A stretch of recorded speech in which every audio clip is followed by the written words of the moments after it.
A 30-year resident of Maui and Maui Tomorrow board member, Rob Parsons served for 4 years as Maui County's first ever environmental coordinator under Mayor Alan Arakawa. An active member of Sierra Club Maui, Rob presently freelances as an environmental reporter, educating and advocating community involvement on issues of sustainability, resource conservation, land use and responsible planning, and also renewable energy. Here's Rob Parsons and the Rob Report. Today we'll look at great ways to revitalize agricultural production on Maui in order to promote self-sufficiency, food security, and the new green economy. Until tourism blossomed on the neighbor islands beginning in the 1950s and 60s, large plantation agriculture was Maui's primary economic engine. But now the foundation is crumbling from the industrial ag monoculture model that produces an export commodity. Pineapple and sugar are both facing large losses and are scrambling to stay afloat. What opportunities do we have to retrofit these outdated operations and really get growing? How can we begin to offset the 85 to 90% of our food supply that we import? Here are half a dozen great ways to boost our agricultural sector. Number one, regional composting sites. Maui produces a lot of green waste, including yard trimmings, grass clippings, branches, and palm fronds. The State Department of Health has stringent rules about how these materials may be composted, and the permitting process for such sites is rigorous and restrictive. Existing operations are found only in central Maui: Eco Compost at the landfill and Maui Earth Compost, which has a satellite site in Kihei. With county support and guidance, each community could create a regional operation where truckloads of carbon-rich materials could be dropped off and recycled, and residents could drive home with a load of finished compost to nourish their home gardens. Number two, edible landscapes. Lawns are a 20th century luxury and status symbol. The bigger and better manicured the lawn, the more prestige in one's neighborhood.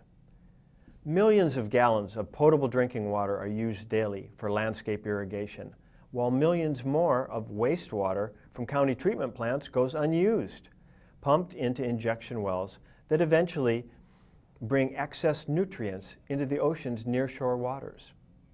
Growing grass is water intensive. Let's make the switch to gardens and edible landscapes. Number three, building materials, construction-grade bamboo. Bamboo is widely used in other countries as a construction material. Though Whispering Winds bamboo of Kipahulu and other Maui growers have made extensive plantings of construction-grade bamboo, the only approved material for bamboo housing must be imported from Vietnam. Maui imports virtually all of its home construction materials. Creative building code changes and establishing local sawmills would create local jobs and keep construction material dollars circulating within the state economy. Number four, fair allocation of water resources. Stop the squabbling. Look to share and to enhance all food production operations equitably. Plantation politics have sequestered our most valuable resource, water, for one company's near-exclusive use at a hugely discounted rate. Much like those values learned in kindergarten, the big landowners need to learn how to share. Taro farmers and others must be assured of an ample supply of stream water to produce staple foods island-wide. Number five, restoration of historic coastal fish ponds. Early residents of Hawaii devised intricate systems, greatly in harmony with natural processes, for raising fish in coastal ponds. These highly productive loko ia were community endeavors, and historical studies estimate that well over 300 ponds were constructed throughout the islands, with carbon dating going back 8 centuries. Modern attempts at aquaculture have not integrated emerging technology and science with traditional cultural knowledge.